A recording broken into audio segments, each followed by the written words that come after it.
now we're moving on to the second part of this lined or burritoed yoke. One thing that I will say is that if you are doing top stitching, you'll definitely want to do top stitching along the yoke back. So you can do it now, or you can wait until you attach the fronts. I'm going to go ahead and attach the fronts, and then I'm going to do my top stitching all at the same time, just so that I know that that everything's holding correctly. So kind of once you see what I'm talking about, once you see the next step, you'll understand a little more. Okay, so I'm going to move this out of the way because I want to have plenty of room to show you this burritoed yoke. Okay, so I have the outside of my shirt now. It looks beautiful. It's all dark. I've got the dark stripes on the inside. You can tell this is faded. So I've got the outside of my shirt, the pretty side. I'm gonna take the pretty side of my fronts and I'm gonna connect them at the shoulder seams. And I'm only going to connect them to the pretty yoke. That's it. I'm gonna leave the other yoke and I'm gonna just kind of drop it and just leave it down there. I'm not gonna touch it for now. I'm only gonna attach my shoulder seams for my front to my pretty back. That's it. Now, one thing that you should also do is if you're matching stripes or plaids, this is an area, the yoke, where you definitely want to have them matched.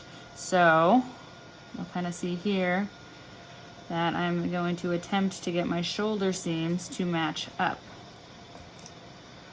Now, I didn't cut them. I didn't take too much time matching my plaids and stripes, so mine aren't perfect, but for yours, you definitely do want them to be pretty spot on. So again, matching is a lot more difficult, and that's why I just said, don't do it. Stay away from it for the very first project. You're gonna have to match. You're gonna have to match a plaid or a stripe for your dress project, which is the very last project. But you have a lot of practice before that point, so by then you should be comfortable matching. Right now, because there's so many different components, matching is a little difficult. Okay, let me get one more pin here, and we'll move on to the next step. Okay, so my shoulders are sewn. So if you kind of look at this as like a little tiny shirt, it's coming together as a little tiny shirt. You can kind of tell that, this would be your front. This would be your neckline, and I know it's tiny and miniature, so it's kind of hard to see. This would be your armhole. You would have your little fold back facing, or maybe you have a facing that's attached to the front here, and then you would have your buttons down the front, and it's got its nice little shirt tail curved hem. Okay, so I want to kill another two birds with the same stone. So what we're going to do is we're going to do this burrito method right now. So we have, again, the pretty sides connected to the pretty sides, but we still have that one extra yoke kind of just flopping around back here. It's kind of just hanging around in the background.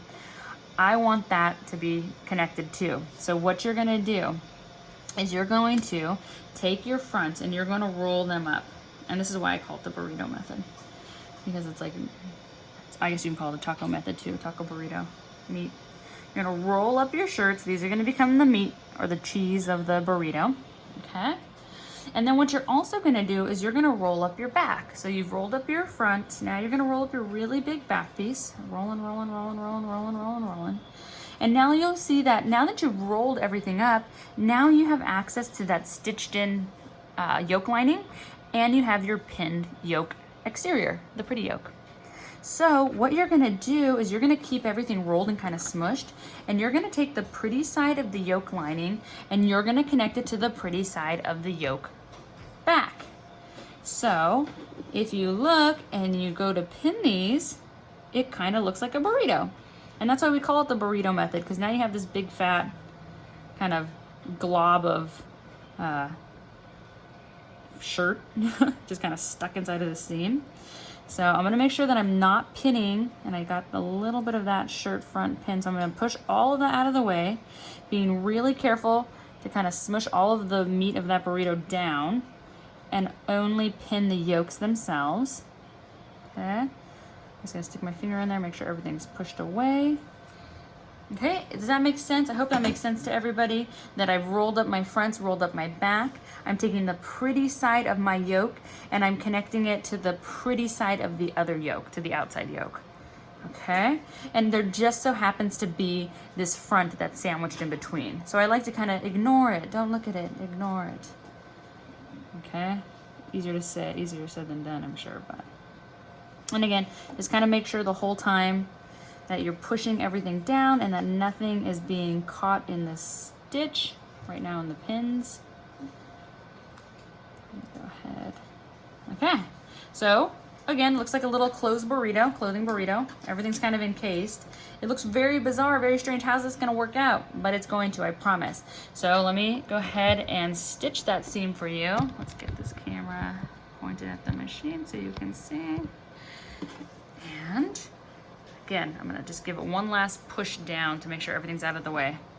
I am going to make sure that my bobbin thread. I think I ran out of my white at the end of that stitch. Pull my bobbin thread up and throw that to the back of the machine. If you guys also need like reiteration on like threading the sewing machine or winding a bobbin, let me know and I can add some of those pages to the module also. Just kind of more review, lots of review. Okay, here I go. I'm gonna seam it. Now this is gonna be stitched at 5/8 for us. Mine's gonna be a little tight, so I'm gonna go ahead and do a 1/2 inch, but you will be stitching at 5/8 for the shoulder seam, okay? Mine's a little miniature guy. Okay, they also may call for these to be sewn directionally, so they may have you sew from the neckline to the armhole or from the armhole to the neckline, but it's typically from neckline to armhole, so that's what I'm doing right now, just to make sure that it stays nice and neat. Okay, so that's my one side. I'm gonna trim those nice and short because I don't need them anymore. Okay, you guys can see that. Now I'm gonna do my other side, and same thing, I'm gonna flip it upside down. So remember, when you're directional stitching, the easiest way to directional stitch the opposite direction is just flip the entire item upside down, and then that'll give you access to your stitch plate, your throat plate still. And then you can still use your thread guides, your stitch guides.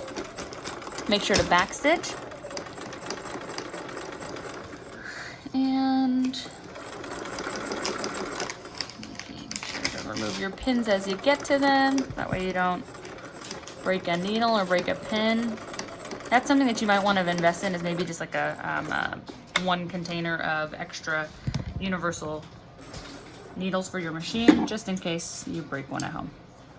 Okay, so tiny little necklines, because again, this is just a little miniature half scale.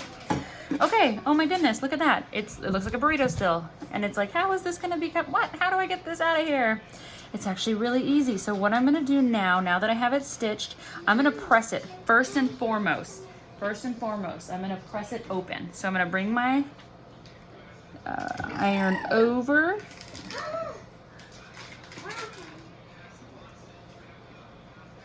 And I'm gonna press my seams open. Again, I'm gonna focus on the actual yoke to the shirt, but I'm gonna press them each separately. This would be a great time to use your tailor's board. I'm just doing it underneath my camera, so I'm just doing it how I can.